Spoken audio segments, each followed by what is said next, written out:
Nouvelle édition de la Transat Jacques Vabre, 42 voiliers engagés dans la compétition depuis dimanche en direction du Brésil. Parmi les skippers, le Versaillais Tanguy Delamotte, c'est sa 4e participation et ce rendez-vous lui permettra de se préparer pour le prochain Vendée Globe.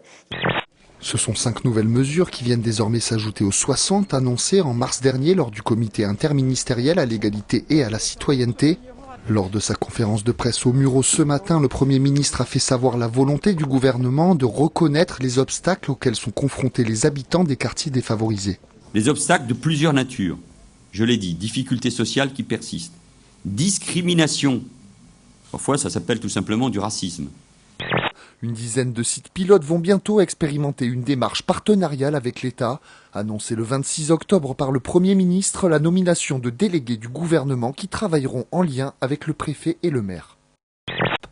Je pense des décisions en ce qui concerne les services extérieurs de l'État, les mises en place de financement et puis la mobilisation, si je peux dire, du partenariat qu'on a avec Pôle emploi, la Caisse d'allocation familiale, avec les différents bailleurs.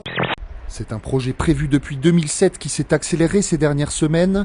Avant la fin du mois de janvier, l'ensemble des services de support à la recherche quitteront les locaux de l'INRIA à Rocancourt pour le site de Paris.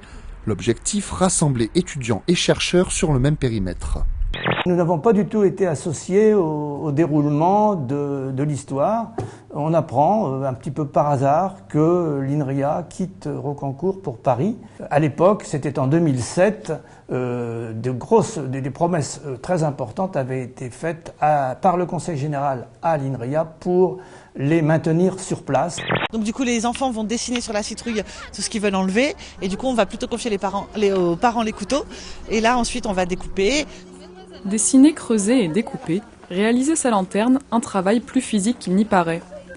Mobilisation à présent. Hier après-midi, une 50aine d'avocats se sont rassemblés devant le tribunal de grande instance de Versailles pour protester contre la réforme de l'aide juridictionnelle prévue par le gouvernement. Cet appel à la grève a été lancé par le Conseil de l'ordre du barreau de Versailles qui exige le retrait des mesures actuelles. Il demande au pouvoir public de procéder à une véritable réforme du financement de l'aide juridictionnelle.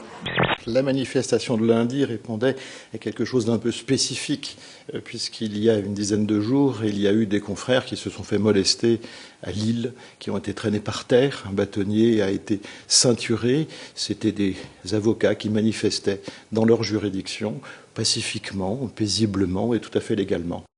90 migrants sont arrivés vendredi dernier à Triel-sur-Seine, évacués ce vendredi matin du lycée désaffecté Jean Carré à Paris. Ils ont été installés dans l'ancienne maison de retraite des Tilleuls, principalement des hommes pour la plupart originaires du Soudan. Ils sont encadrés sur place par les représentants de la Croix-Rouge française.